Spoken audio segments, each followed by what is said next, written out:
Welcome back to my new video.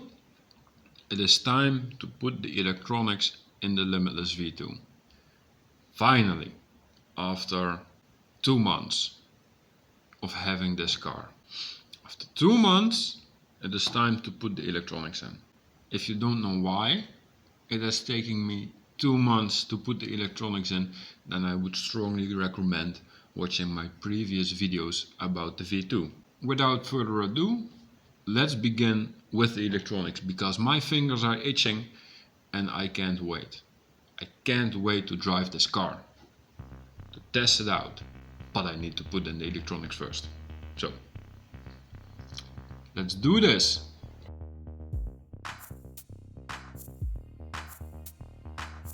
So I will start with placing the motor.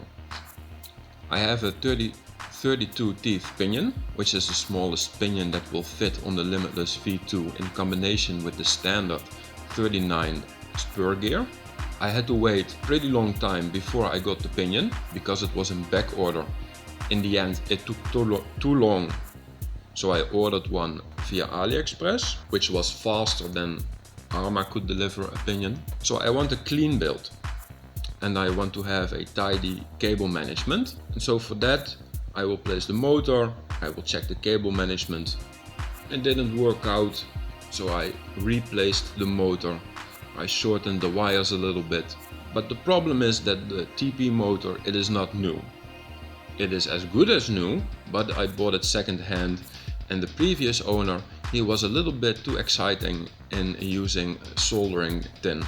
He used a lot, and the soldering tin went into the wires for a few centimeters, preventing it from bending the wires, because it was all soldered stiff. So I had to be a little bit creative with that. The motor is in.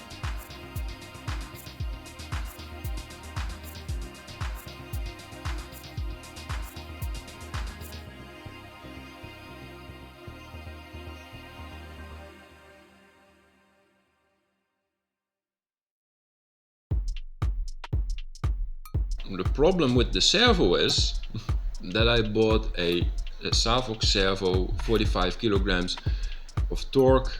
I believe it was the SG1212. It is a standard 1/8 scale servo, but because it is so powerful and it has so much torque, it is a little bit taller, which means it won't fit in the standard servo mount. Because if I put it in there, it will be sticking out at the bottom and it will touch the aluminium chassis plate. So I had to use small rings to mount the servo a few millimeters higher. So it took me a few times to test it out and to find the correct height in which to mount it.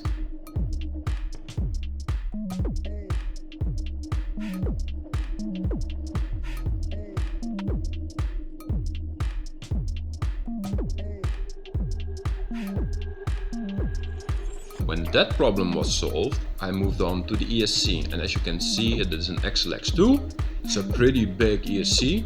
It will fit in the ESC mount, but the holes for mounting the ESC will not align with the holes in the ESC mount.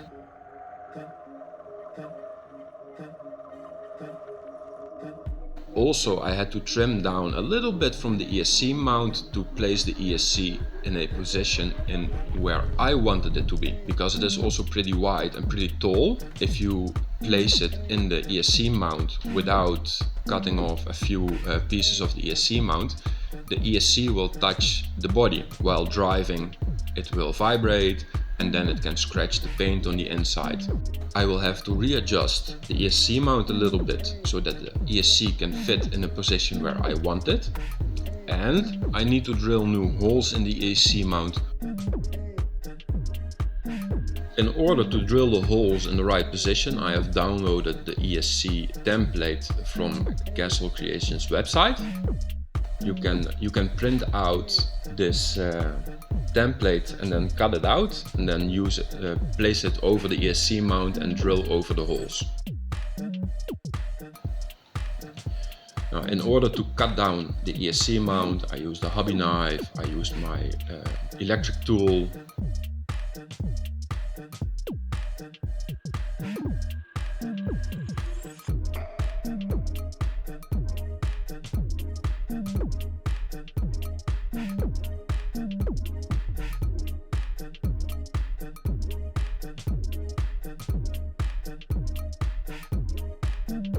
and I made some additional holes in the receiver box so that I can fit the cables through in a clean way. But by making extra holes into the receiver box, it is not going to be waterproof anymore. For me, that doesn't matter because I was not planning to drive the Limitless in wet conditions. Because when you want to do a decent speed run, you will lose grip, you will swivel all over the road, and you probably crash the car and break stuff. So I will only drive in clean conditions. So if the receiver box is not waterproof, for me that is no problem.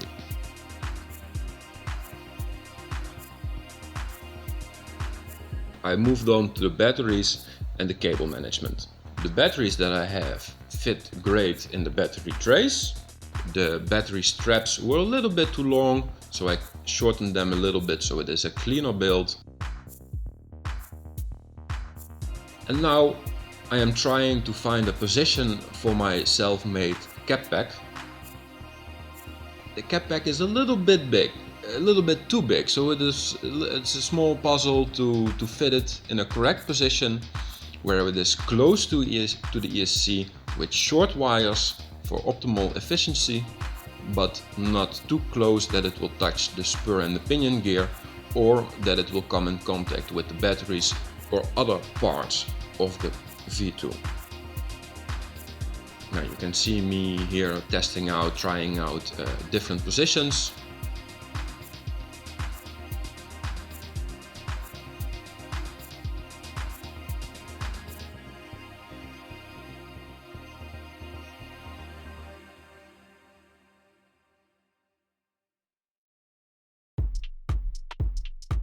I was trying to shrink wrap the cappack to the center brace, and I tried that, but the shrink force of the plastic bottle was not strong enough to hold the cappack in position. When it was put on the center brace, I could still move it fairly easy from the front to the rear.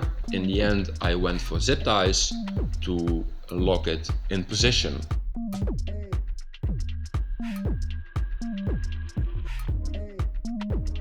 If I could do it all again with the experience I have now with placing the electronics and the cappack, I would have made the cappack smaller, or I would have used a different design so it would have been easier to fit in the Limitless.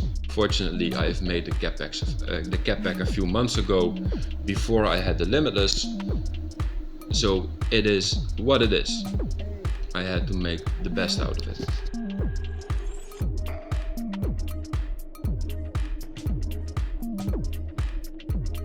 I had a pretty decent soldering iron, 60 watts, up until now.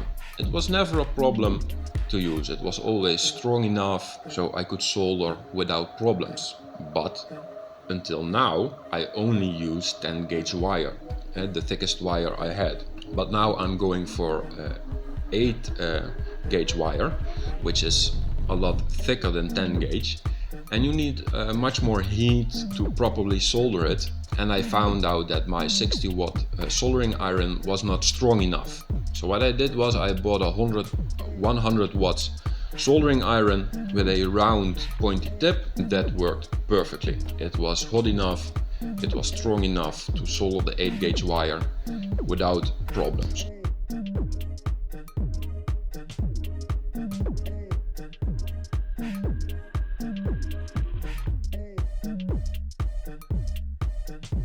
Then it comes to the cable management, and I wanted to have the cables to the ESC from the cappack as short as possible. And for that I will shorten the wires from the cappack, and I will strip down the cables from the ESC just a few centimeters above the connection to the ESC, and there I will solder the cappack connections.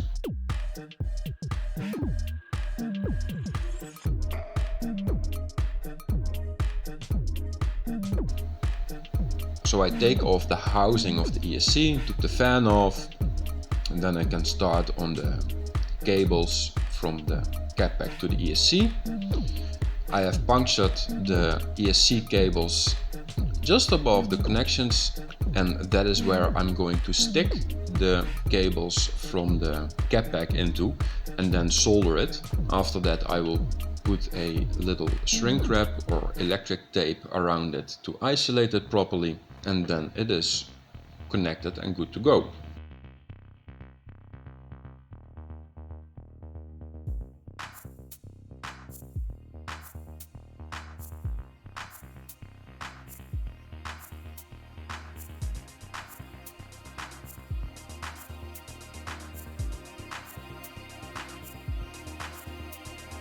The cables from the ESC to the receiver and the cable from the servo to the receiver are all pretty long, but luckily the receiver box is pretty big, so I can tuck everything in there without seeing it from the outside.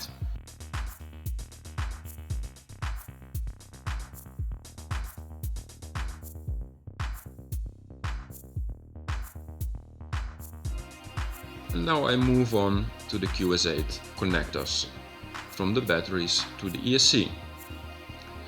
I have batteries without cables. I need to make my own cables with plugs to connect it.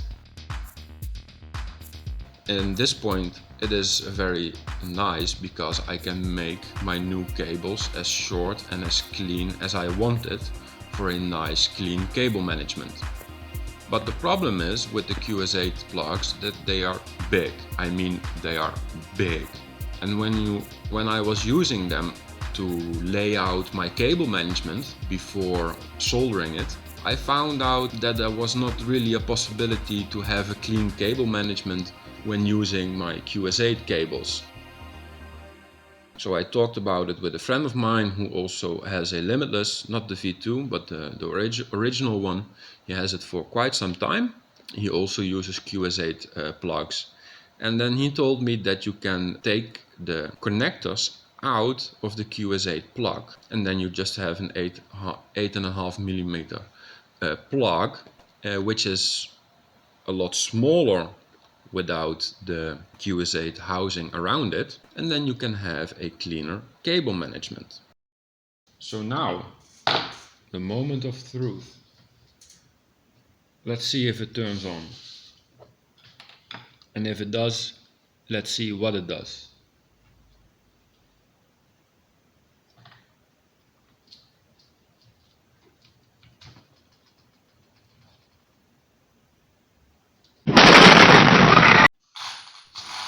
Nah, all jokes aside, Castle Cremations does a good job in building decent ESCs. That is why I trusted to put it in my Limitless V2. And also my cappack didn't blow up, so that's a good thing. The electronics work, the car works. It still needs adjustment. I need to adjust the camber, the toe in, toe out, the steering trim, the steering rate. I need to program the ESC. I need to trim the front and the rear ring for downforce, and I need to set the shock absorbers to the right ride height. But for now, the electronics are in. Thank you for watching, and I'll see you in the next video.